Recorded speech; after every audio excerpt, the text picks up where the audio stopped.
operated Rolls-Royce 9 jet engine. The Harrier car will help you.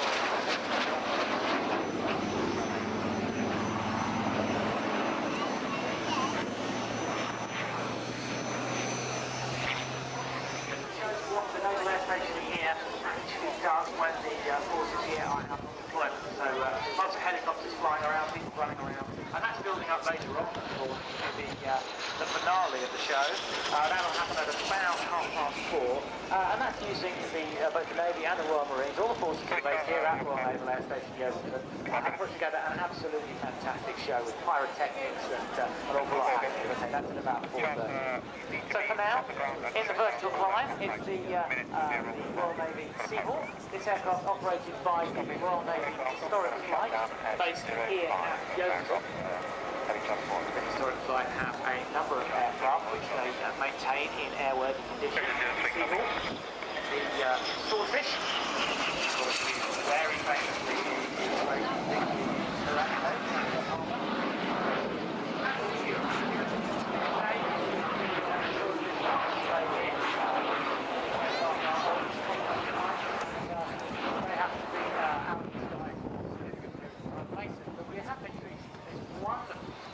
by the Royal Navy Seahawk. We can look there, you can see it's an early jet, so not swept-wing aircraft, swept-wing technology really didn't exist in 1941, first jet, meteors, Seahawks, vampires, that sort of thing, utilising piston engine aircraft preceded them, and then later on the last jet-wing technology brought with it. Swept-wing and supersonic flights, and of course we'll see swept-wing aircraft later on, notably the F-15, and of course the delta-wing aircraft, a very famous delta-wing aircraft, the Class 1.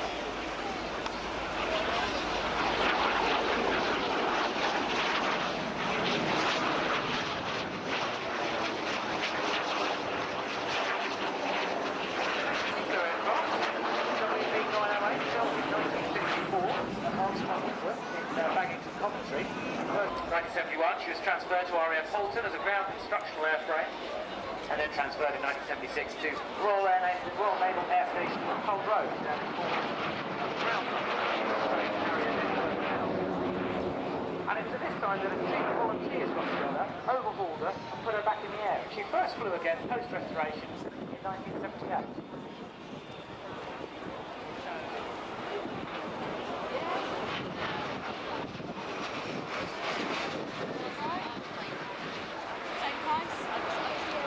I'll get it. What do you like? Do you want to... No, I'll get this. Half a long.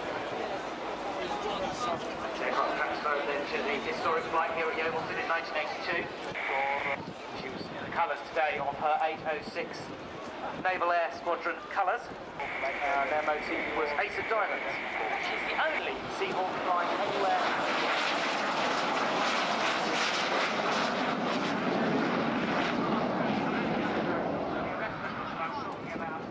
Earlier on, the rest of them were fitted to many aircraft. To slow the aircraft down off. Snagged on a wire, and drag race fitted, which slows the aircraft down. Pretty uncomfortable for the pilot, I would imagine. Decelerated like that, but of course a lot more comfortable than ending up on the side of the carrier and in the sea. So now we've got a max rate, minimum radius, high bank turn here.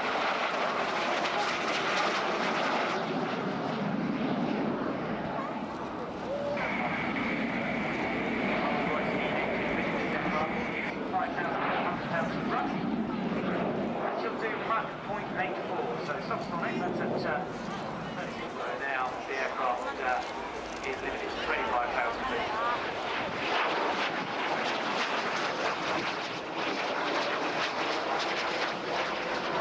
Service fitted with 4 20mm Hispano cannon.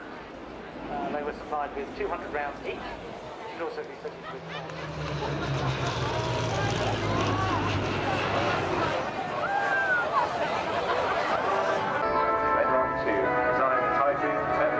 and the Harrier. Prototype for Hurricane Navy's first flight in November 1935.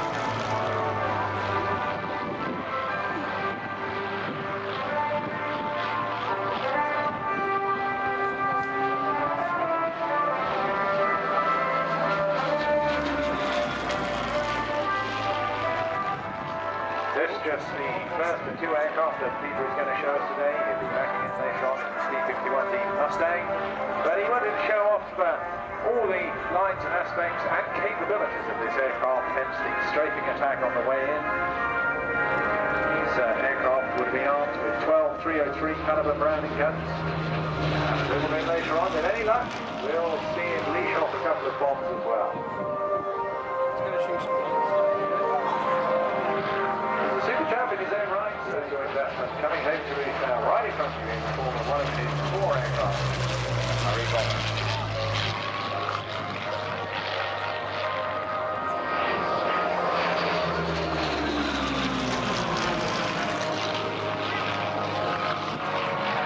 This aircraft joined the Royal Canadian Air Force as the home base pilot in the duration of the war, flying for 450 hours in service in frontline fighter squadron.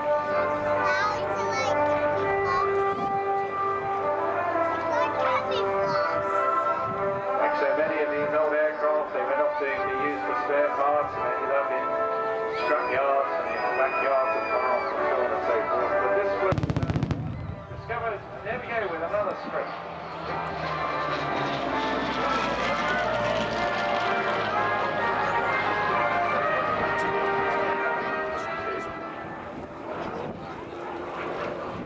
The aircraft underwent a full restoration in 2005, but the restoration was stopped.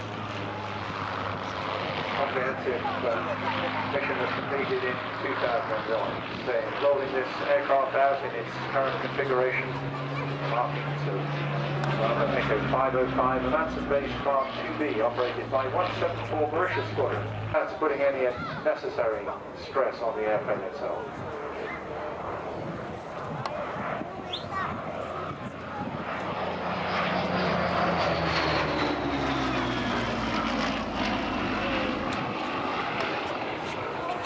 The Hurricane also, the unsung hero of the Battle of Britain. There were far more of them fielded in the early part of the Battle of Britain than Spitfires, and unsurprisingly they therefore scored the majority of kills.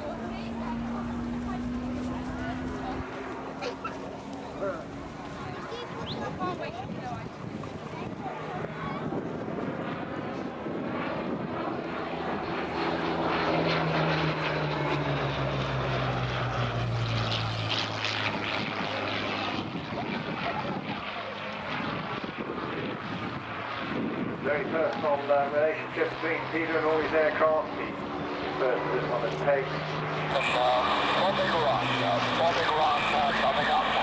And he has flown it certainly in a very high range. Could well be a bombing run.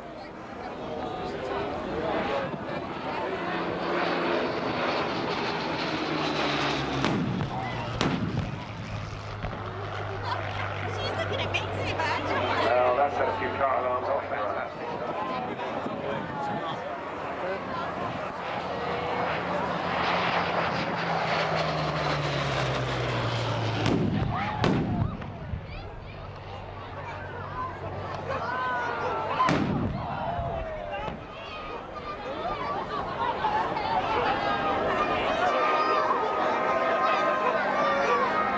Absolutely brilliant stuff. Well, you can see our pyro men out there, they're from Event Horizon.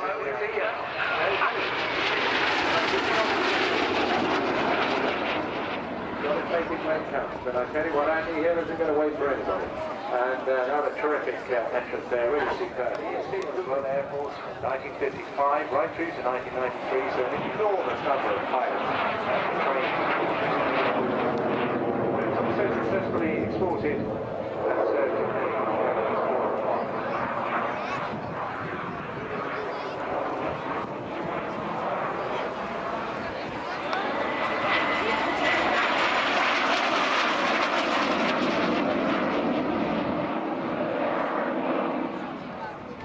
Back in the 50s, the Air Force issued a requirement for a new dedicated jet training aircraft, and it was Hunting Percival who developed this from their original piston engine Percival Commerce basic training. Prototype took the air in 1954.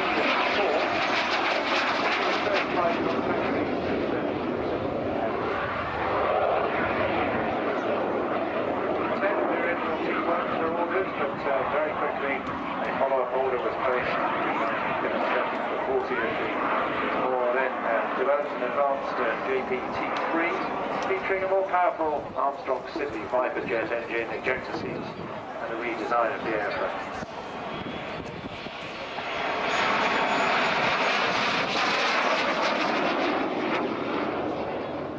This T5 version follows South Yemen, Venezuela. Slightly more heavily armed variant aircraft was eventually developed to have changed the stroke armament.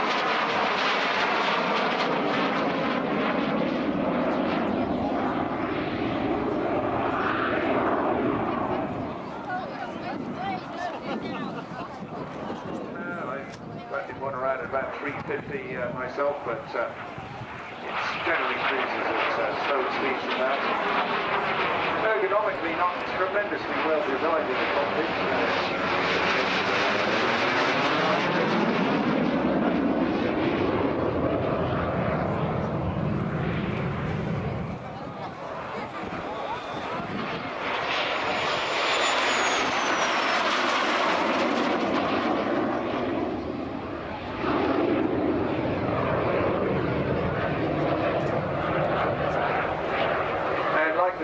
During these phases, you wouldn't have had anything in the way of G protection, and of course you just have to train yourself to extend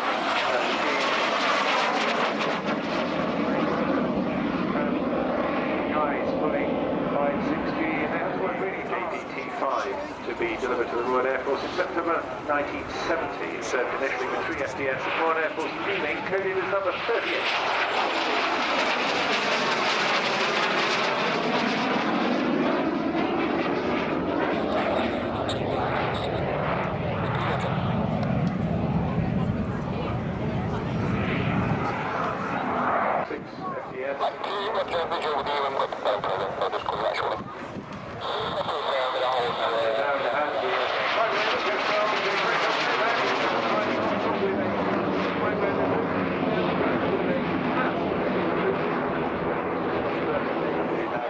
Hugely experienced guy, lots of pilot time, and also formation trainer, and aerobatic trainer, and commercial pilot in his spare time. This is what he does for fun.